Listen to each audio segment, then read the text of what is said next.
ಸರ್ಕಾರಿ ಕಾರುಗಳು ಇರೋದು ಯಾಕೆ? ಧರ್ಮಗುರುಗಳನ್ನು ಓಡಾಡ್ಸಕ ಅಡ್ಡಾಡ್ಸಕ? ಈ ಒಂದು ಪ್ರಶ್ನೆ ಈಗ ಎದ್ದಿದೆ. ನಾವು ತೋರಿಸ್ತಾ ಇದ್ದೀವಿ. ಈ ಕಾರಿನಲ್ಲಿ ಆ ದೃಶ್ಯಗಳಲ್ಲಿ ನಾವು ನೋಡ್ತಾ ಇದ್ದೀವಲ್ಲ, ಗಡ್ಡ ಬಿಟ್ಕೊಂಡು ಕೂತ್ಕೊಂಡಿದ್ದಾರಲ್ಲ, ಅವ್ರ ಹೆಸರು AP ಅಬೂಬಕರ್ ಮುಸ್ಲಿಯಾರ್ ಅಂತ ಅವ್ರ ಹೆಸರು. ಅವ್ರಿಗೆ ಶೇಖ್ ಅಬೂಬಕರ್ ಅಂತ ಕೂಡ ಕರೀತಾರೆ. ಅವರೊಬ್ಬರು ಧಾರ್ಮಿಕ ಗುರು. ಅವ್ರನ್ನ ಕರ್ಕೊಂಬರಲಿಕ್ಕೆ ಸರ್ಕಾರಿ ವಾಹನವನ್ನು ಕಳಿಸಲಾಗಿದೆ. ಯಾಕೆ ಕಳಿಸಿದ್ರು ಸರ್ಕಾರಿ ವಾಹನವನ್ನು? ಬೆಂಗಳೂರಿಗೆ ಬಂದಂಥ ಸಂದರ್ಭದಲ್ಲಿ ಏರ್ಪೋರ್ಟ್ನಿಂದ ಪಿಕಪ್ ಮಾಡೋಕ್ಕೆ ಅಬೂಬಕರ್ ಅವರನ್ನು ಸರ್ಕಾರಿ ವಾಹನವನ್ನು ಕಳಿಸಲಾಗಿದೆ.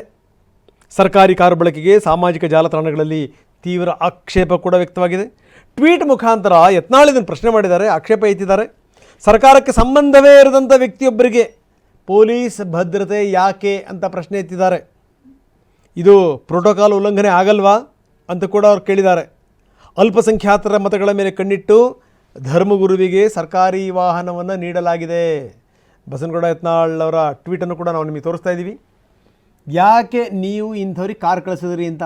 ನಿಜ, ಯಾವ ಕಾರಣದಿಂದ ಕಾರ್ ಕಳಿಸಿದರು, ಯಾರ ಓಲೈಕೆಗೆ ಕಾರ್ ಕಳಿಸಿದರು, ಇಂಥವೆಲ್ಲ ಪ್ರಶ್ನೆಗಳು ಸೋಷಿಯಲ್ ಮೀಡಿಯಾದಲ್ಲಿ ಭಾಳ ಓಡಾಡ್ತಾ ಇದೆ. ನಾವು ನೋಡ್ತಾ ಇದ್ದೀವಿ.